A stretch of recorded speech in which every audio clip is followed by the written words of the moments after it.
Jama'a assalamu alaikum. Sunana DSP Abdullahi Haruna Kiyawa, jami'in hulɗa da jama'a na rundunar 'yan sandan jihar Kano.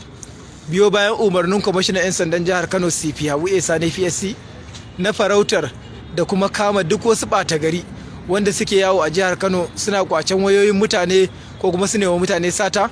Ubangiji Allah ya bamu nasara. 'Yan sandan mu na Operation Pop Ada wato kankace kwabo a ƙarƙashin jagorancin OC Antiduba SP Bashir Musa Gwadabe suka kama wannan matasa guda biyu. Wannan na gaban direban Adaidaita Sahu da abokinsa wanda suka ɗauko wannan wuka suna yawo da ita, wanda in mai tsautsayi ya hau su masa kwace. Wanda sun fito sun zo wajen Yusuf Mai Tamasule University suka ɗauki wasu 'yan mata guda biyu wanda a aji ɗaya ma suke sabon shiga ne a wannan jami'a. Bayan sun ɗauke su suka kwace musu waɗannan wayoyi guda biyu da su kuke gani a hannunsu, sannan kuma suka bi su duk da sun kwaci wayan suke neman kama su wani abu da su. Ubangiji Allah ya bamu nasara muka kama su, wanda ga su dai yanzu za su kuji daga bakin su. Me sunanka? Aminu Buya Suleiman. Shekarunka nawa? 18. A wace unguwa kake da zama? Ya kashe. Wannan Adaidaita Sahu na waye? Sojan haya ne. Wannan kuma waye a kusa da kai? Na? Abubakar. Wukan nan ta hannunku ta waye? Ya kashe. To ba mu labarin me kuke yi? Allah mai. Ɗaukar su muka Adaidaita Sahu da muka Cire abin bakin. Na? Ɗaukar su muka Adaidaita Sahu da muka ɗauke shi ne muka kwace musu wayoyinsu. Da me kuka yi amfani? Da wuƙa. To ya kuka yi musu bayan kun kwace? Allah mai. Bayan mun kwace wayoyinsu sai ɗaya za ta gudu shi ne yanta da yanta ta bashi wayarta shi ne ta bashi da ta bashi na suke ta.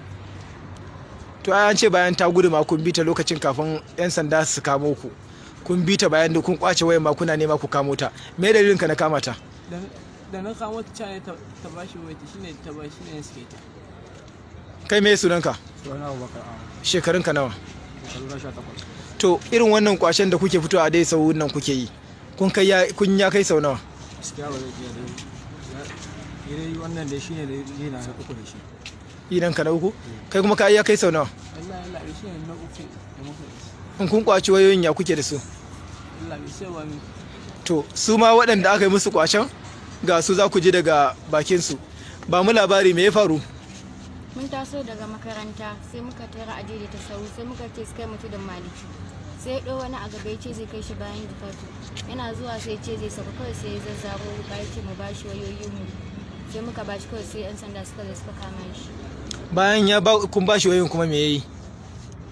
Lokacin na gudu sai ya kamo ni ya ce in koma ciki sai na je na bashi sai na daɗa guduwa. Sai wani ya zo ya wuce ya kama su. To alhamdulillahi kamar yadda kuka ji ita kanta ta faɗa.